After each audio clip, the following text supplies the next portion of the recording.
আসসালামু আলাইকুম। প্রত্যেকটা পরীক্ষা দেওয়ার পর আপনি ম্যাথে কত মার্ক পাবেন বা আপনি ম্যাথে কয়টা কারেক্ট করেছেন অথবা মেন্টালে আপনার কত মার্ক, এইটা নিয়ে হচ্ছে অনেক জাজ করা হয় যে অনেক ক্ষেত্রে তো হচ্ছে ম্যাথের মার্ক দেখে চাকরি দিয়ে দেওয়া হয়। যে হ্যাঁ, অমুকের তো এতগুলো ম্যাথ হয়েছে তার মানে ওর চাকরি তো নিশ্চিত। আদৌ এটার কোনো ভিত্তি আছে কিনা বা এই ব্যাপারে হচ্ছে আমার মন্তব্য কি? আমার কাছে মনে হয় যে ম্যাথ মেন্টাল মার্ক বা ম্যাথ মেন্টালের উপরে এত মার্ক পেয়েছি, এটা হচ্ছে অনেকটা ওভাররেটেড জিনিস। এখন বলবেন যে ভাইয়া এটা কিভাবে? ফার্স্ট অফ অল আপনি ম্যাথে যদি এভারেজ হন, আমি ধরে নিচ্ছি আপনি এভারেজ মার্ক পাচ্ছেন। এখন আরেকটা ছেলে ভালো মার্ক পাচ্ছে। আমি একটা সিম্পল উদাহরণ দিয়ে দিই, হ্যাঁ? এটা হয়তো কতটুকু ভালো শোনাবে আমি জানি না। আমি যখন ব্যাংকের রিটেন পরীক্ষা দিতাম, তো আমি হল থেকে যখন বের হতাম, তখন আমি বের হয়ে বলতাম যে আমার মাত্র ৫ টার মধ্যে ২ টা ম্যাথ হয়েছে। আরেক ফ্রেন্ড বলত যে ৫ টার মধ্যে ৪ টা। আসলেই হতো ৪ টা। সে ম্যাথে ভালো। আমিও ম্যাথে মোটামুটি আলহামদুলিল্লাহ ঠিক আছে। কিন্তু সামহাউ আ এক্সাম প্রেশারে না অন্যান্য কারণে হয়তো হয়নি। তো আমার কাছে মনে হতো যে ৪ টা ম্যাথ তাহলে হচ্ছে প্রায় ১২ মার্ক বেশি। ২ টা ম্যাথ ১২ মার্ক আমি পেছানো। তার মানে আমার কোনো অবকাশই নেই যে আমি আসলে চাকরি পাবো তো দূরের কথা রিটেনই পাস করব না। দিন শেষে দেখা গেছে আমার সেই ফ্রেন্ড সে হচ্ছে রিটেনই পাস করেনি। মানে ব্যাংকে রিটেন পাস করেনি। চাকরি এবং আমি হচ্ছে চাকরিতে মেরিটে হচ্ছে প্রায় ১ম দিকে। আপনি একটু চিন্তা করেন, হ্যাঁ? এখানে জিকে এটা হচ্ছে আরেক কথা। ব্যাংকের ক্ষেত্রে ম্যাথ প্লাস জিকেতে কত মার্ক? এইটার উপরে হচ্ছে মনে হয় চাকরি অলরেডি দিয়ে দেয়। এইটা আমি আমি আমি খুবই দুঃখিত বাট এইভাবে বলতে হচ্ছে যে অনেক ক্ষেত্রে হচ্ছে গ্রুপে পোল করা হয় যে আপনাদের ম্যাথ এবং মেন্টালে সরি ম্যাথ এবং জিকেতে হচ্ছে কত মার্ক এইটা হচ্ছে পোল করা হয়। ওই পোল করে হচ্ছে বিবেচনা করা হয় যে কার পরীক্ষা কত ভালো বা কত মার্কে চান্স হয়েছে বা হবে।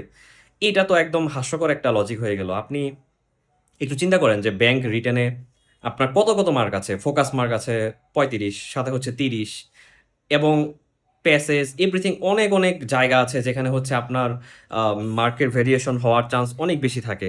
আপনি কি মনে করছেন যে শুধুমাত্র ম্যাথ এবং মেন্টাল এইটা কি আদৌ চাকরির মানে কোনো ক্রাইটেরিয়া কিনা?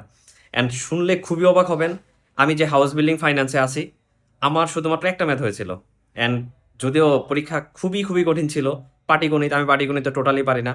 মানে আমি জাস্ট চোখে অন্ধকার দেখছিলাম যে আমি আসলে কি করছি? ওই একটা ম্যাথ নিয়ে আমার হাউস বিল্ডিং এ মেরিট ৩। হাউস বিল্ডিং হচ্ছে আমার ফার্স্ট চয়েস। আপনি একটু চিন্তা করেন। তাহলে ম্যাথ এবং মেন্টালের এখানে পার্থক্যটা কি হলো? এবং আমার আরো কিছু ফ্রেন্ড আছে। ওই সিনিয়র অফিসার পরীক্ষায় ম্যাথ ৩ টা, আমার ১ টা, তার ৩ টা। আমার জিকে হচ্ছে ফর এক্সাম্পল ৫ টা, তার হচ্ছে ৭ টা। তাহলে তো আমি ধরেই নিয়েছি যে আমার চাকরি হবে না। দিন শেষে সেই ফ্রেন্ডের কিন্তু কোনো চাকরি হয়নি। আমার হচ্ছে মেরিটের ১ম দিকে। তাহলে এখানে কি বুঝলেন? এখানে হচ্ছে ম্যাথ এবং মেন্টালের মানে ম্যাথ এবং জিকের চাইতে আপনার ওভারঅল লেখার হাত কিরকম এটা হচ্ছে অনেক বড় ফ্যাক্টর। অ্যান্ড সেম কথা হচ্ছে বিসিএস এ। 46 বিসিএস এ আমি অনেক দেখেছি ইভেন 47 এ যে ম্যাথ এবং মেন্টাল মিলিয়ে কত মার্ক এইটা হচ্ছে হল থেকে বের হওয়ার পরে জাস্ট গবেষণা অ্যান্ড মনে করা হয় যে ম্যাথ এবং মেন্টালে যার বেশি মার্ক সেই হচ্ছে বিসিএস ক্যাডার। এটা কি আদৌ সম্ভব? ১১০০ মার্কের পরীক্ষা, ৯০০ মার্কের পরীক্ষা, আপনি ম্যাথ মেন্টালে মাত্র হচ্ছে ১০০। এখানে এভারেজ মার্ক হচ্ছে আপনি কি বলে কেউ ভালো করলে ৯০ আর খারাপ করলে হচ্ছে ৭০। মাঝখানে মাত্র ২০ মার্ক ব্যবধান হচ্ছে। কিন্তু আপনার অন্য সাবজেক্টগুলা কতগুলা? এখন ওই সাবজেক্টগুলা কি আপনাকে ভ্যারিয়েশন ক্রিয়েট করবে না? অবশ্যই ক্রিয়েট করবে। এখন এইটা হচ্ছে খুব জনপ্রিয় একটা মিথ আমাদের চাকরি পরীক্ষার ক্যান্ডিডেটদের মধ্যে। অ্যান্ড আমি সবসময় হচ্ছে খুব ব্যতিক্রমধর্মী কথা বলতে পছন্দ করি। অ্যান্ড আমার কাছে এই জিনিসটা খুব হাস্যকর লাগতো। হল থেকে বের হয়ে ম্যাথ মেন্টাল এত মার্ক, তার মানে তাকে হচ্ছে টপে তুলে দাও। আর যাদের হচ্ছে ম্যাথ মেন্টালে মার্ক কম তাদের হচ্ছে খুব খারাপ। এইটা আসলে হয় না। এখন বলবেন পার্সোনালি যে ভাইয়া আপনি তো চাকরি বেশ কয়েকটা হয়েছে। ব্যাংকে তো মোটামুটি ৪ টা চাকরি আবার বিসিএস এ হলো। আপনার ম্যাথ মেন্টাল কেমন হতো? আমি সবসময় ম্যাথ মেন্টালে মোটামুটি ভালোই ছিলাম। কিন্তু এভারেজ মার্ক। কিন্তু আমার আসলে ওই টপদের মতো আসলে হতো না। আমি বিসিএস 47 যেটা ছিল এটার ম্যাথটা আমার খুব ভালো হয়েছিল। মেন্টালও ভালো হয়েছিল।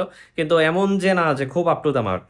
অ্যান্ড এখানে আসলে অন্য মার্ক অনেক মানে ডিফাইন করে আপনাকে যে আপনি আদৌ চাকরি পাবেন বা কি হবে। তো আপনারা এইটা নিয়ে মোটেও বিচলিত হবেন না।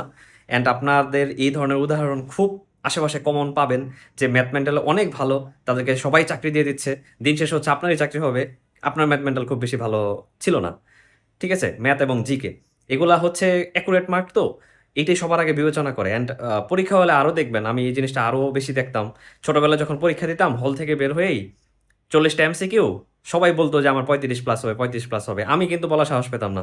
মানে ব্যাপারটা হচ্ছে অনেক ক্ষেত্রে শো অফ করারও একটা জায়গা হয়ে যায়। যে এইটা বলে হচ্ছে আমি একটু বলি যে হ্যাঁ, আমি অনেক ভালো করেছি বা এরকম।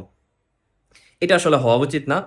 তো আমার কাছে মনে হয় ম্যাথ এটা অনেক ওভাররেটেড জিনিস মার্কের ক্ষেত্রে, যে এইটা হলেই হবে, এটা হলে হবে না। তবে হ্যাঁ, ম্যাথে যদি আপনি দুর্বল হন, তখন কিন্তু আপনার চাকরি পাওয়ার সম্ভাবনা অনেক বেশি কমে যাবে। ম্যাথে এট লিস্ট আপনাকে এভারেজ হতেই হবে। অ্যান্ড এভারেজ হওয়ার জন্য হচ্ছে ১টা ২টা বই হচ্ছে এনাফ। আর যদি আপনি ভালো হন, আপনার চাকরি পাওয়ার সম্ভাবনা অনেক ভালো হবে। আমি নিজে ব্যক্তিগতভাবে ম্যাথ, হ্যাঁ, ইন্টারের ম্যাথ করাতাম। ম্যাথ আমার মোটামুটি মিলতো। বাট আমি একদম সেরাদের সেরা এরকম না। ইঞ্জিনিয়ারিং স্টুডেন্টরা যেরকম পারে আমি ওরকম পারতাম না। বাট দিন শেষে কিন্তু চাকরি আলহামদুলিল্লাহ মোটামুটি হয়েছে। তো এইটা নিয়ে এত বিচলিত হওয়ার নেই। আর তবে একটা কথা বলে রাখি, এটা নিয়ে আলাদা একটা ভিডিও থাকবে। ম্যাথ এবং ইংলিশ এই ২টাই হচ্ছে অবশ্যই চাকরিতে ডিফাইনিং সাবজেক্ট। তো ২টা সাবজেক্টে ভালো হওয়া বা এভারেজ হওয়া খুব বেশি ইম্পোর্টেন্ট। সো আপনার এই ক্ষেত্রে মতামত কি? অনেক জটিল একটা বিষয় নিয়ে কথা বললাম। অনেক স্রোতের বিপরীতে হচ্ছে আমি কথা বলছি। তো আপনাদের এই বিষয়ে মন্তব্য কি সেটা কমেন্টে জানাবেন। সবার জন্য অনেক শুভকামনা। আসসালামু আলাইকুম।